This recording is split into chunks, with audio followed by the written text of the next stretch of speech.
The way we take care of ourselves is ever evolving. And what we know for sure is that our mind and spirit are linked to our physical body, and that our wellness seems to extend into our communities and the planet we all share. It is very, very clear that wellness is interconnected. We love spending time with you to explore and practice the breakthroughs, the insights, and the passions of incredible people helping us all see the world in a whole new light. This is Health Gig. Doro and I are really excited about our next guest, and his name is Ben Lamm, who is a great friend of ours, and he's also the co-founder and CEO of Colossal, which is the first of its kind as a de-extinction company.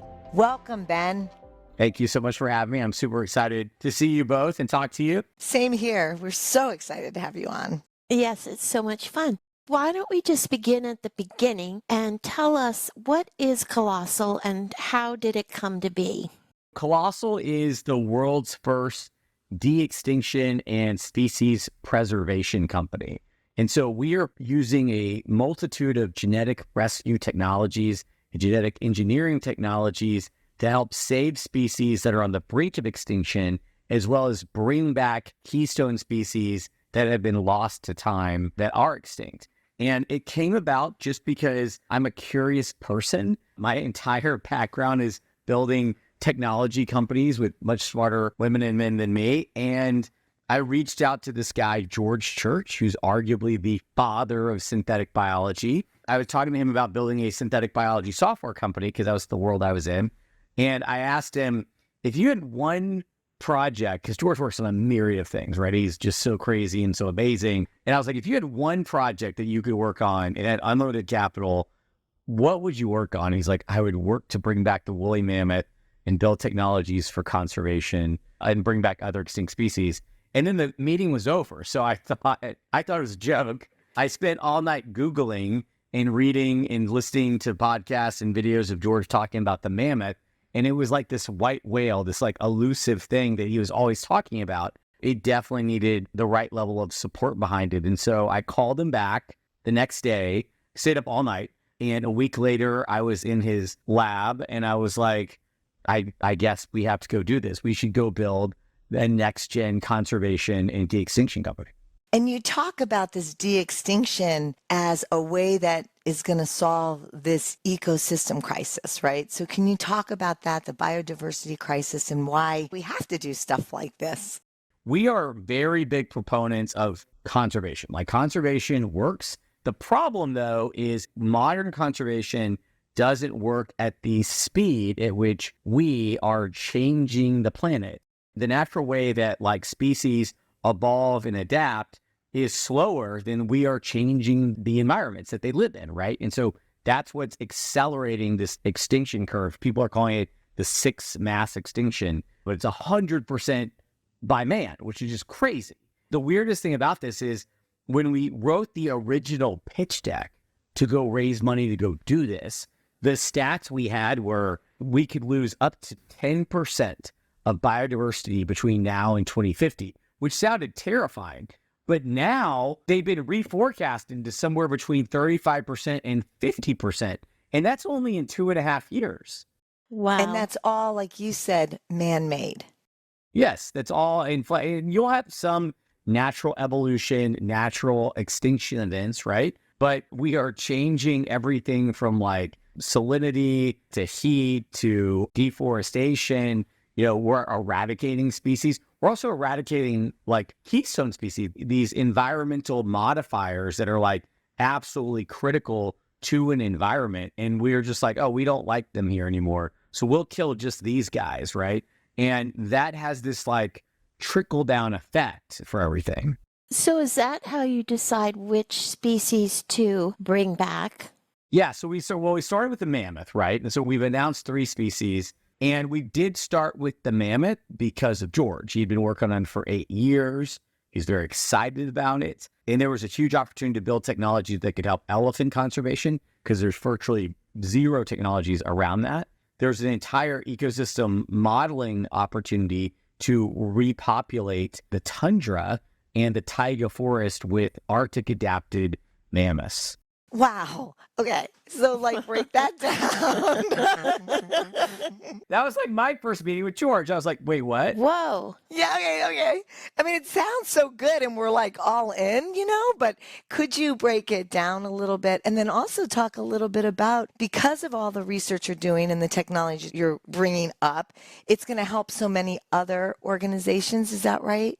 So with Colossal, extinction and de-extinction technologies, our goal is to build this de-extinction toolkit that allows governments or nonprofits for anyone to bring back species that have been lost or at the brink of extinction.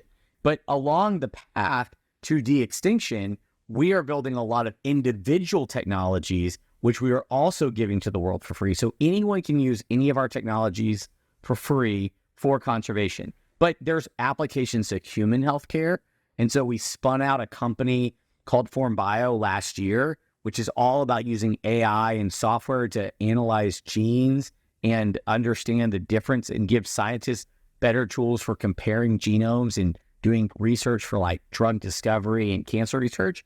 We're in the process of announcing our next colossal gestated, we call them colossal gestated companies. It's called Breaking, and it is this incredible woman, Sukanya, at the Wyss Institute, her and George Church and Don, who runs the Wyss, they actually discovered a microbe that breaks down every plastic they've thrown at it, right? And this is without genetic engineering, without directed evolution. This is all just like straight off the shelf, this incredible discovery through a process called bioprospecting.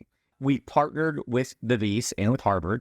We took that microbe and Sukanya and her team, put them into Colossal, and then we helped gestate the company. And now we're helping to engineer it and make those microbes essentially more efficient so that they break down stuff faster. But just left alone, their microbes are taking stuff that breaks down in 800 years to 10,000 years and beyond and breaking it down in 22 months. And that's without us accelerating it. And so that's just a weird, new, exciting way that Colossal is applying genetic engineering to habitat restoration. And we're building a whole business around plastic degradation. And so that's part of our model. It's like build technologies for conservation on the path to de-extinction, as well as build technologies that could help human healthcare and other ecosystems.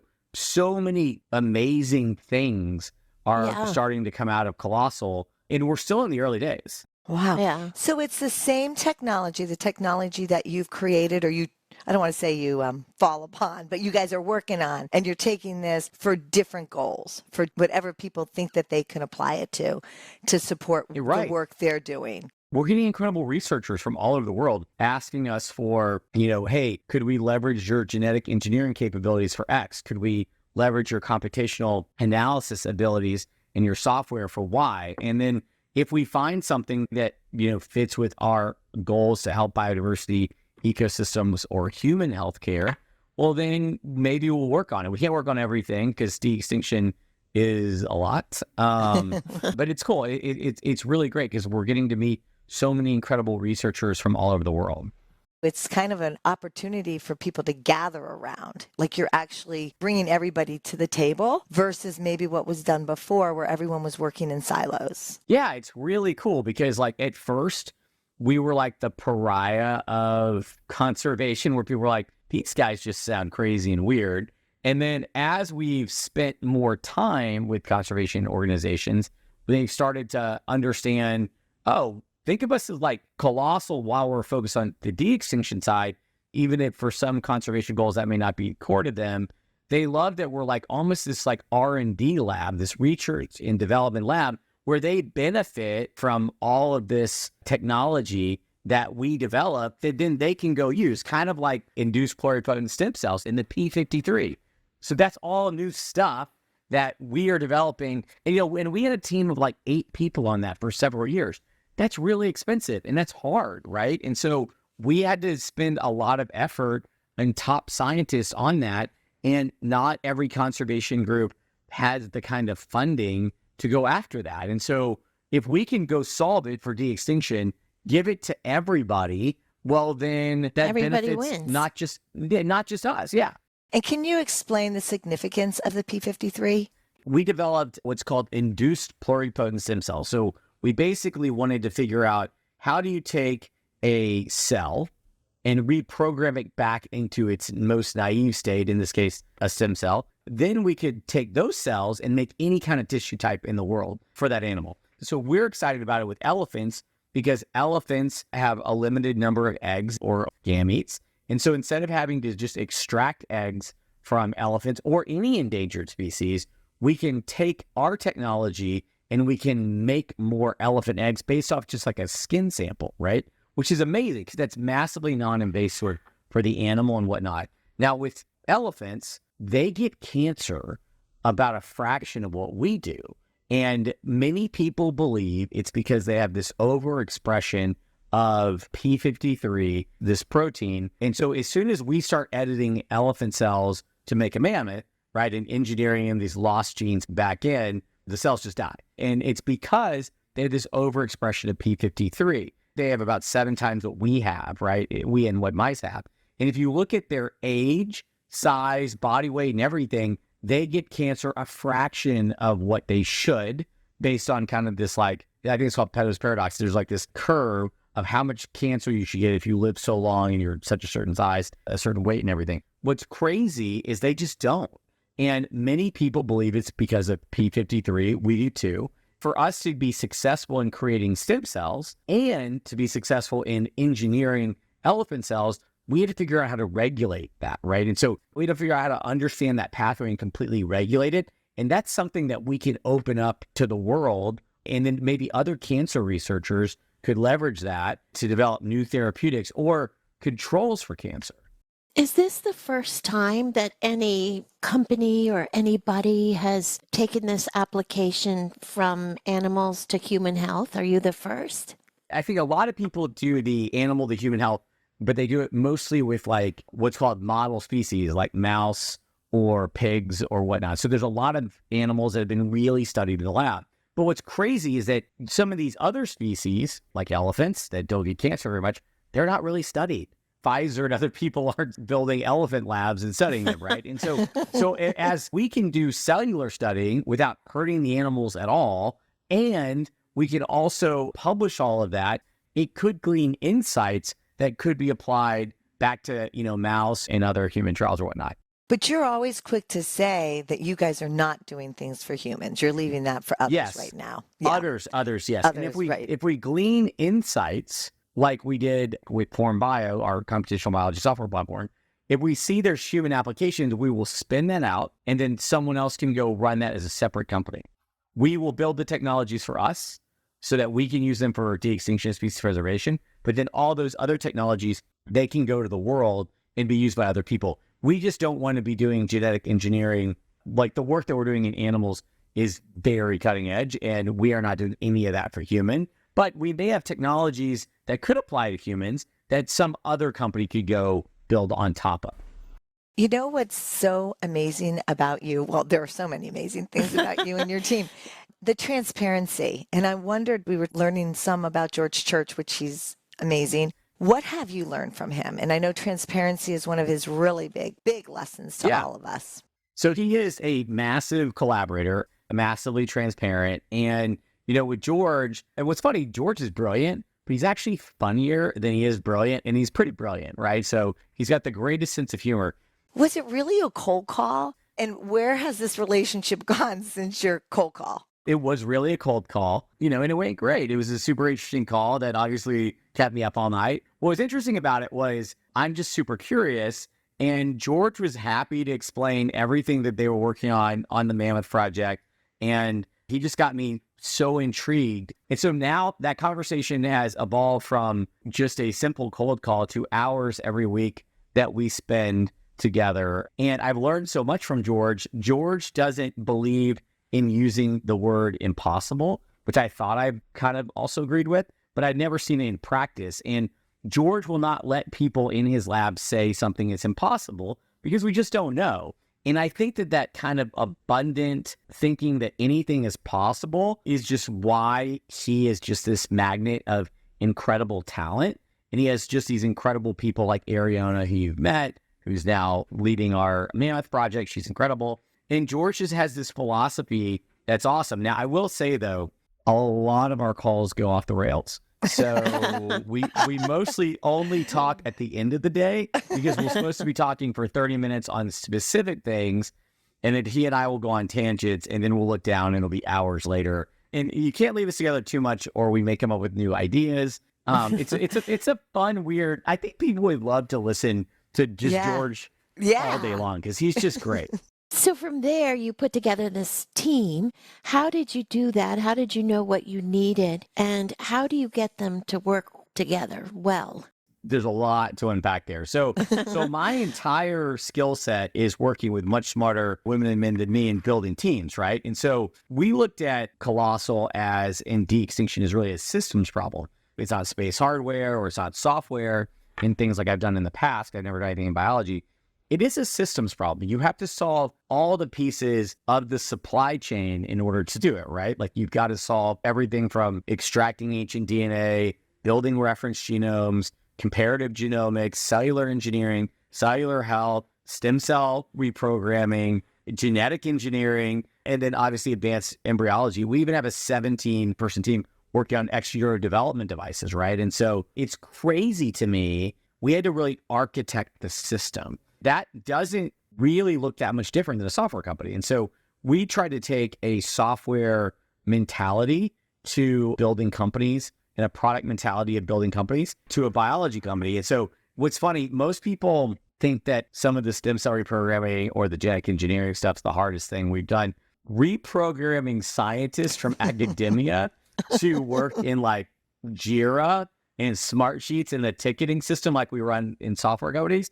I like to think that's the hardest thing that we've done because we now have like quarterly sprints and we're trying to do science on a timeline with like quarterly goals, not just like choose your own adventure academic lab. And so we've tried to put a lot of rigor around it. That's why we feel pretty good about a lot of our estimations of timelines. So that's what makes you different, right? That's why this is not a traditional biotech company. I think it's the software approach and the fact that we built the entire system is pretty key. One thing that you talk a lot about, and again, George Church talks a lot about, is transparency, because what you are doing is interesting. I mean, you hear everybody say, is this Jurassic Park or what is this? And we've heard that before. Yeah, you've heard that. So how do you respond to that? And as part of this response, look, just take a look at what we're doing. And maybe you can talk about the documentary. Nothing is more transparent than letting cameras in. Like when cameras are in your face 24/7, it's about as transparent as you get. But we felt that when we started the company, if you're doing something that's big and bold and interesting, it's okay if people are concerned and scared, but it's your job if you're the ones that are trying to push humanity forward or be bold. I think it's your job to really be transparent, and your job isn't really to persuade anyone, but it is to educate them, right? And so you need to be transparent about it. And we have lots of feedback. You know, we've gotten billions of media impressions. Some people love it. Some people hate it. Most people are kind of in the middle. We feel that you can learn a lot from that feedback. And so we try to take this stance that we listen to informed feedback. Now, there are some people that just have they're like, we just don't like this for a reason that we can't really articulate. Or sometimes people that like have no background in genetics are like, well, that's not possible. It's like, you don't have a background in genetics. And so we know it's possible. Let's talk about why we should do it and how it can help, society, right? We try to take this stance of transparency, and we thought the docuseries was a really good step, right? Because we got like 200 plus people reach out to us. James Reed, who won an Oscar for My Octopus Teacher, critically acclaimed Chimp Empire on Netflix. Many people call him like the next David Attenborough. He's amazing. And he's independent. So we thought that if we're going to do a docuseries and be transparent, we should do it with someone like James that can truly be objective and is there to capture the science and the ups and downs along the way, right? Because not everything goes perfect. We're very excited about it. It is a little weird getting used to cameras all the time. I mean, I haven't seen it, but we'll see what it looks like. And it's a 5 years, right? It's going to go over 5 years. We don't know the exact timeline, but it's like 5 to 6 years journey that we're on, and then beyond that. So as long as I guess they're finding things that are interesting, they'll be capturing it. So is it really going to be the woolly mammoth? Is that going to be the first one that comes out? Or can you explain to us the timelines on that and what's happening between now and then? We have set a very big, hairy, colossal, audacious goal of 2028 for our first mammoth calves. There's a 22-month gestation built into that. Currently, we feel very good about the timeline. We do think that things are hard, so there's always an opportunity for things to slip. I doubt it'll get pulled in, but we feel really confident right now based on current course and speed and all of the different work streams that are going on for our first calves in 2028.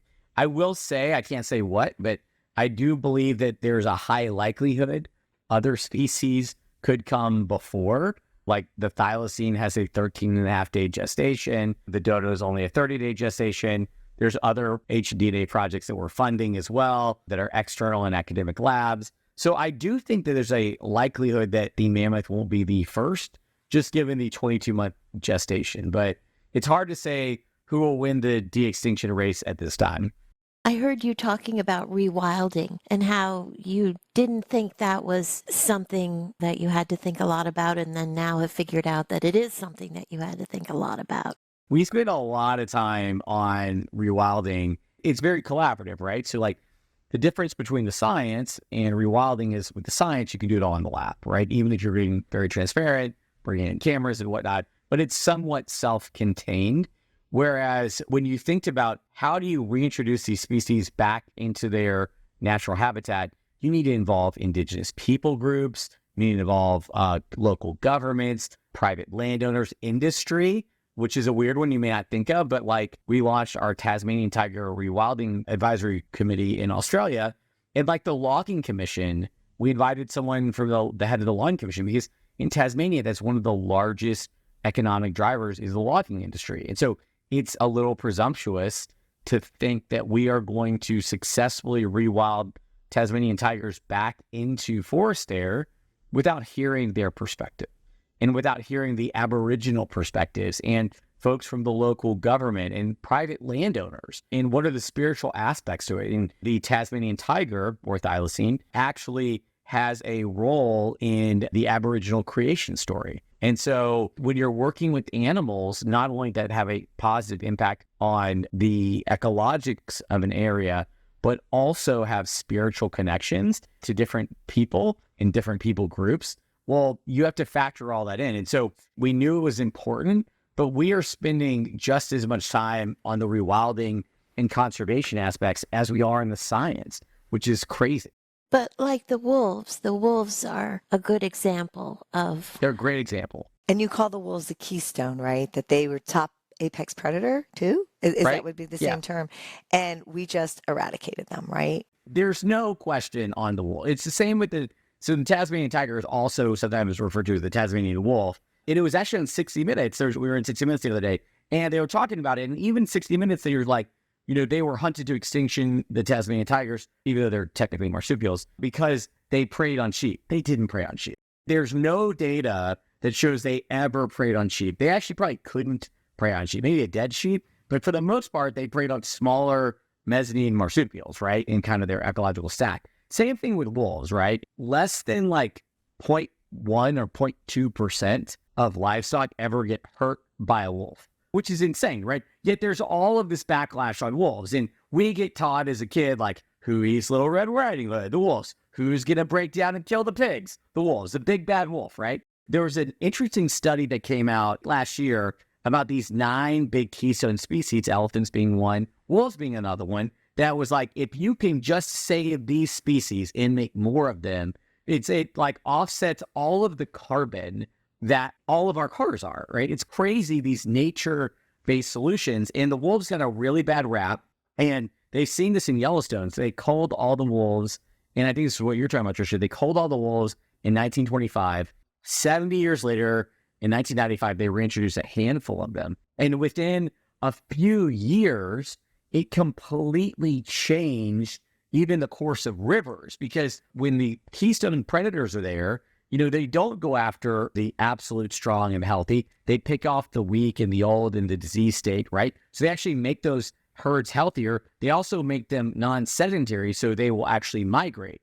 that means that those herbivores, like the elk and the deer and others, will actually go around the park and eat in different areas, not just in one area, and degrade it, right? And so they've seen things like beavers come back and songbirds come back, and they've actually had the waters deepen because the beavers now have an area that they can build dams. And none of that flora and all of those trees and small shrubs were getting eaten by the elk because they weren't migrating, right? And so it's so crazy, this ripple effect that you have in nature if things are kind of in the right balance. But you can't take a big keystone animal out like a predator or everything falls apart. They're saying that the Tasmanian tiger, its absence is why the Tasmanian devil now has a facial tumor disease. Because it's so terrible. This disease is awful. It's this disease that it's the only transmissible cancer that we know of, at least. And it transfers from face to face when they're eating and fighting. But what's realistic, though, and it makes it where they can't see and it eats in their face, it's a terrible disease for the animal, but it's also bad for the ecosystem. And so back to predators, if you have the right predators in the ecosystem like the Tasmanian tiger, it would have most likely eaten the animals that couldn't walk very well or couldn't see very well. Predators expend energy very efficiently. They're not going to go after the absolute prime cooking, right, of that animal. They're going to go after the sick or the weak. And so they're super helpful in kind of maintaining the health of these different animal subpopulations. I think people think predators just eat everything. It's like, they really don't. They eat what they need to, and they are very targeted with what they kill. It's crazy to me that the Tasmanian devil is now endangered, probably because we eradicated the Tasmanian tiger. It's all that whole interconnectedness, the interconnectedness. I know. So when you talk about bringing back these animals, that's not, and when we were telling people about what we're doing, they're like, but wait, how do you actually, there isn't that. So can you talk about how you bring them process. Back? What is the process? An Asian elephant is 99.6% genetically the same as a woolly mammoth. This is a fun dinner fact for you.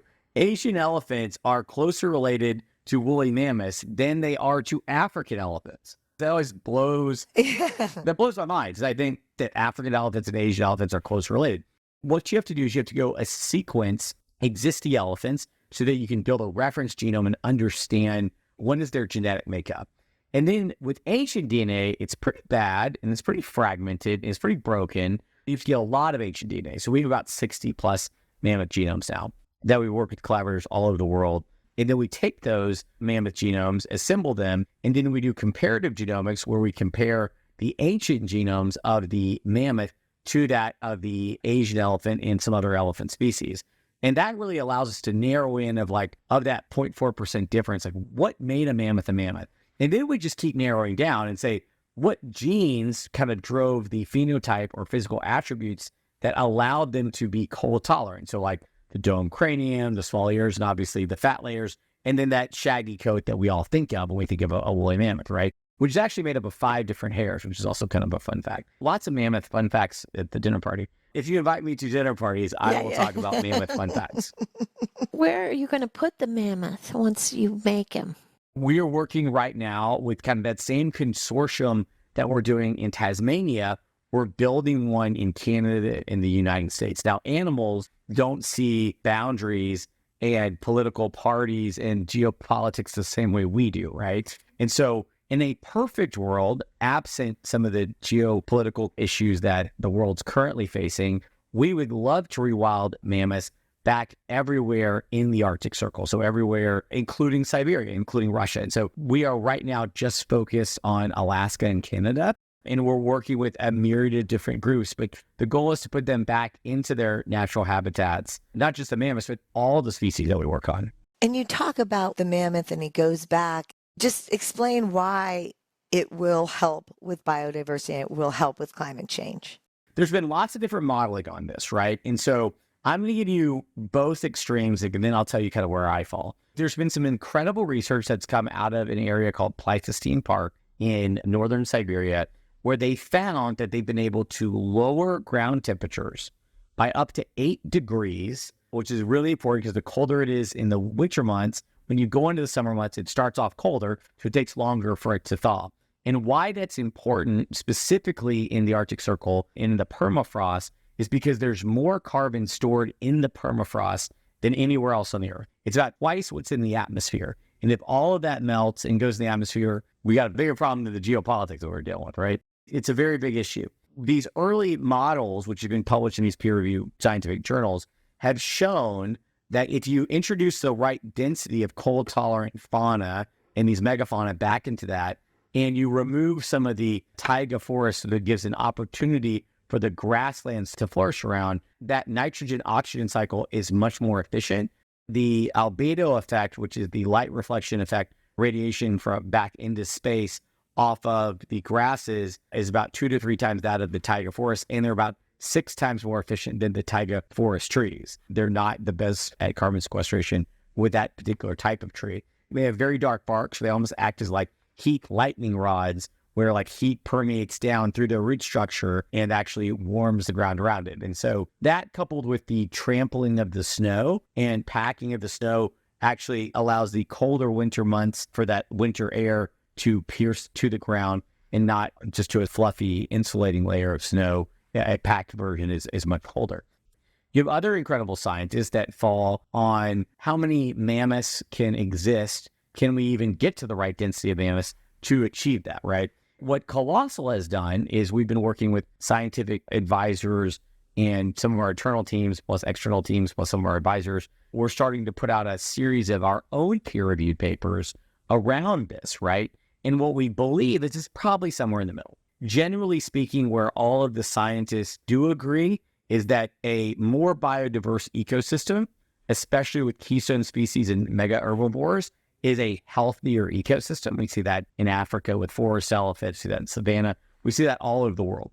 The good news is the scientific community generally agrees that more biodiversity is better, and big herbivores are great for ecosystem rebuilding, especially integrated ecosystems. Now, where the difference is to what level of impact. And I will tell you that we just have to look at the data. We have to collect data.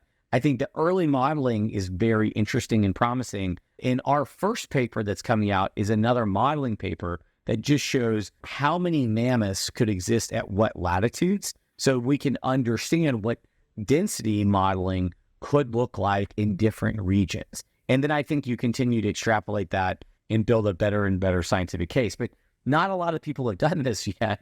So we're trying to pioneer new ground.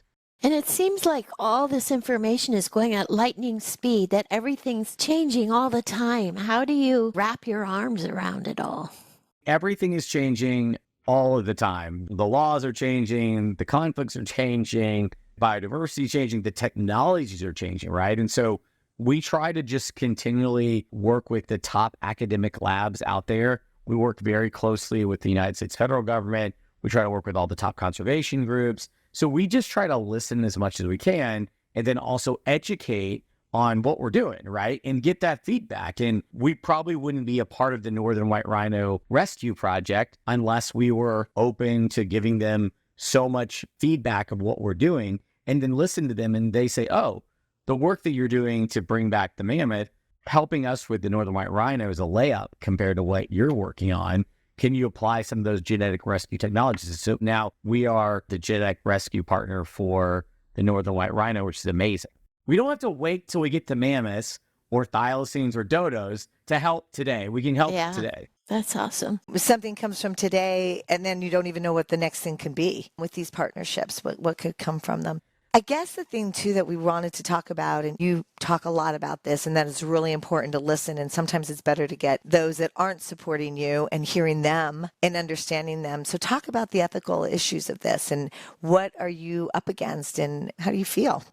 I feel very strongly, or I wouldn't be doing this, that we have a ethical responsibility to do this, right? Like we are, as we talked about earlier, we're changing the ecosystem. And we're losing species at a criminal rate. So I think it's not ethical to not do this, right? And so that's how I feel about it. But at the same time, we try to work with some of the world's top bioethicists and other ethicists like Alta Charo. The reason why I went after Alta as our bioethicist is because she had previously debated George about why you should never bring back mammoths. And so I was excited about that because it's like, that's what we want. We want the bioethicists and the ethicists that say, you shouldn't do this. And I remember my first call with Alta so well. It was before we launched. I got on the phone with her and she was like, a mammoth. Okay. So we started to, but she was very respectful. She was very open. And they said, look, and we walked her through kind of like the why and the how and all of that. And she was like, okay, I've heard this pitch in different ways before, but I believe that we now have the technology to do it. But you guys are actually trying to think about it the right way. I like that. And then we're almost at the end of the call and she goes, but maybe we should start with the tomato. And I was like, oh my gosh. I was like, I don't know how you raise money for a tomato, bringing back a certain type of tomato, right? But she's been great. And she's been so fundamental, helping us like establish the core values that drive the company, all of the technologies and how they apply, the concept of thoughtful, disruptive conservation. And so we take it back to this whole idea of feedback. We've taken this attitude, including with ethics, to run towards feedback and critical feedback, because we think that hopefully just makes us better. What do you see as your key challenges? I mean, if there's 1,000, where to start, right? It's like the technology's hard, right? It's expensive, it's hard, it's science, so we are making scientific discovery. It's just generally hard. The education and the transparency, even though if we have the best intentions, we hear about this all the time. Someone hears about the project, they didn't listen to a podcast, they didn't talk to us, and they have an opinion. It's like, well, if you talk to us, we could probably learn from you, and maybe we'd solve that. But if we haven't, we'd love to hear what your thoughts are, because maybe we could do that. So I do think that it requires, going back to that importance of transparency, I do think that it requires us to always engage when folks like you guys or the press or anybody wants to talk to us. I think that we have a responsibility to talk to them, right? I think that those are the two categories of challenges, right? But I do think that as long as we maintain kind of our ethical standards, maintain transparency, and we're successful in the science, I think that the actions will speak louder than the words. So you give away so much for free. How do you make money? Is it from those satellite companies? And can people invest in Colossal? Yeah, so we're not raising capital right now. Like any technology company, we're a technology company, so we will, we'll probably go raise more capital. It's probably not the first time you've heard of a technology company saying, yes, in the future, we'll raise more money. We're not raising money right now. And so for us, the business model is pretty interesting. There's kind of a short term, a midterm, and a long term. The short term is kind of these technology satellites, right? Like we're building out a handful of technologies that have, massive market opportunity. Forum Bio is already, $100+ million company. Our next company, I think, will go on a similar trajectory. So I think there'll be a handful of those, which really create a lot of option value for our investors. We do think there's a huge content and educational component to this business that we can partner with people on, given that we have so many billions of media impressions. We think there's a lot of opportunity to educate on biodiversity and stuff like you've seen like with Discovery and Animal Planet and Nat Geo and all these places. Third, long-term, there's an application to biodiversity credits, carbon credits, government subsidies. We're working with a couple of governments on how to model this. But if we can help restore their ecosystems, the carbon market's done very, very well. We think the biodiversity market will be even bigger.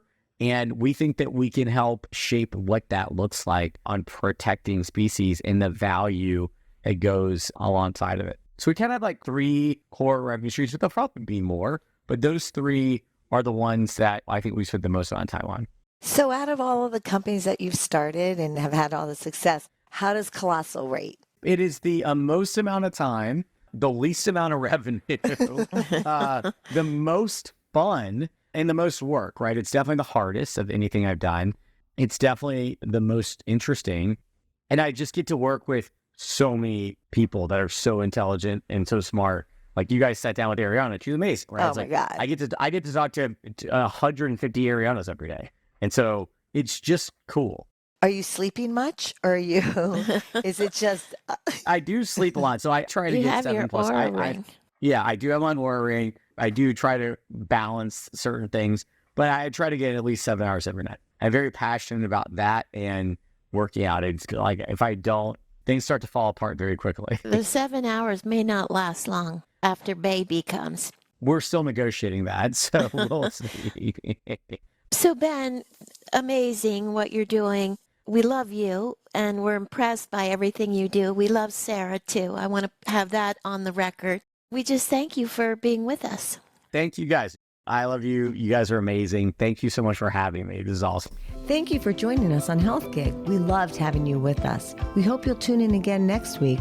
In the meantime, be sure to like and subscribe to this podcast and follow us on healthgigpod.com. I'm Tricia. And I'm Doro. Be well.